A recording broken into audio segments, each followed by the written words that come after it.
ಕನ್ನಡ ನಾಡು, ಇದು ಕನ್ನಡಿಗರ ನಾಡಿಮಿಡಿತ.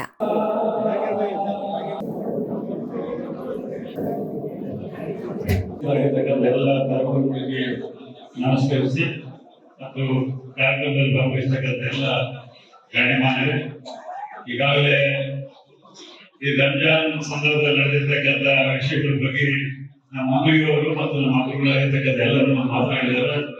ಆಲಾನ ಆಶೀರ್ವಾದದಿಂದ ಈ ದೇಶದಲ್ಲಿ ಶಾಂತಿ ನೆಮ್ಮದಿ ಜೊತೆಯಲ್ಲಿ ಈ ರಂಜಾನ್ ಸಂದರ್ಭದಲ್ಲಿ ಎಲ್ಲ ನಮ್ಮ ಈ ಉಪವಾಸ ಮಾಡುವಂತ ಕಾರ್ಯಕ್ರಮದ ಜೊತೆಯಲ್ಲಿ ಆಲಾಗೆ ಅವರ ಮೂರ್ತಿ ಸ್ಮರಿಸಿಕೊಂಡು ಅವರ ಜೊತೆಯಲ್ಲಿ ತ್ಯಾಗಮಾನ ಭಾವದಿಂದ ಮತ್ತು ಜನರಿಗೆ ಅನೇಕ ಬಡವರ ಸೇರಿದು ಅವರ ಕಾರ್ಯಕ್ರಮಗಳನ್ನು ಮಾಡೋದು, ಅವರ ಜೊತೆಗೆ ದಾನ ಧರ್ಮಗಳು ಮಾಡ್ತಕ್ಕಂಥದ್ದು, ಈ ರೀತಿಯಾಗಿ ಈ 29 ದಿವಸ ಕಾಲ ಸತತವಾಗಿ ಆ ಆಲಾದ ಧ್ಯಾನದ ಜೊತೆಯಲ್ಲಿ ಬಡವರಿಗೆ ಅನೇಕ ಕಾರ್ಯಕ್ರಮಗಳ ಮುಖಾಂತರ ಸಹಾಯ ಮಾಡತಕ್ಕಂಥದ್ದು, ಆ ದೇಶದಲ್ಲಿ ಶಾಂತಿ ನೆಮ್ಮದಿ ಸೆತ್ತು ಇಡೀ ಆಲ ಸ್ಮರಿಸ್ತಕ್ಕಂಥ ಒಂದು ಅವಕಾಶ ಸಿಕ್ಕಿರ್ತಕ್ಕಂಥದ್ದು.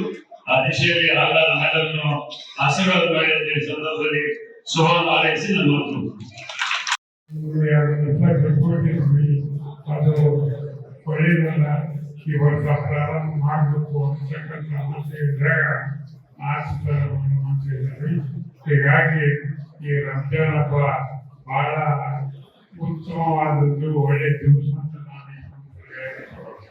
ಯಾಕಂದ್ರೆ ಒಂದು ವರ್ಷದವರೆಗೆ ಅವರೇನೋ ಒಂದು ಉಪವಾಸಕ್ಕೆ ಒಂದು ಅಡಿ ಕೂಡ ನೀರು ಕೊಡದೆ ಜಾಸ್ತಿ ಇರ್ತಕ್ಕಂಥ ಈ ರಂಜಾನ್ ಹಬ್ಬದ ಇವತ್ತು ನಮ್ಮ ಬಾಂಧವರು ಬಹಳ ಇವತ್ತು ಒಂದು ಇದರಲ್ಲಿ ಅವರು ಒಂದೊಂದು ಇರ್ತಾರೆ.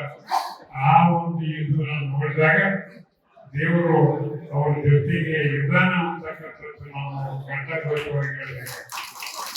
ಆ ದೇವರಿಂದ ಇವತ್ತೇನಂತಂದ್ರೆ ಸಣ್ಣ ಸಣ್ಣ ಹುಡುಗರು ಕೂಡ ಒಂದು ದಿವಸ ಉಪವಾಸ ಇಲ್ಲದಾಗಿಲ್ಲ, ಒಂದು ತಿಂಗಳವರೆಗೆ ಉಪವಾಸ ಇರ್ತಾರೆ. ಆ ದೇವರನ್ನೇ ಇದ್ದಾನೆ ಹೀಗಾಗಿ ಈ ರಂಜಾನ್ ಮಹತ್ವವಾದಂತ ಎಲ್ಲರೂ ಮುಸ್ಲಿಂ ಬಾಂಧವರು ಕೂಡ ಎಲ್ಲರಿಗೂ ಇದು ರಂಜಾನ್ ಹಬ್ಬ ಬಹಳ ಮಹತ್ವದ ಹಬ್ಬ. ಇವತ್ತು ಅವರದ್ದು ಆಚರಣೆ ಮಾಡುವ ನಾವು ಕೂಡ ರಂಜಾನ್ ಹಬ್ಬ ಆಚರಣೆ ಮಾಡಿದ್ರೆ ಒಂದೊಂದು ಭಾಗಿ ಆಗೋಣ.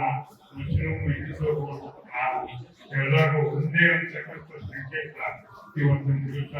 ಇವತ್ತು ನಾವು ನೀವು ಬಂದು ಇಷ್ಟೇವೆ ಸೌಹಾರ್ದ ಕೂಟದಲ್ಲಿ ನಾವು ಇವತ್ತು ಎಲ್ಲರೂ ಪಾಲ್ಗೊಳ್ಳಬೇಕಾಗಿ ಮುಂಜಾನೆ ಜನಗಳ ಹೆಚ್ಚಿನ ಒಂದು ರಂಜಾನ್ ಹಬ್ಬದ ಒಂದು ಸೌಲಭ್ಯ ಜೊತೆಗೆ ಹೆಚ್ಚಿನ ರೀತಿಯಲ್ಲಿ ಮಾಡೋದಂತಕ್ಕಂಥ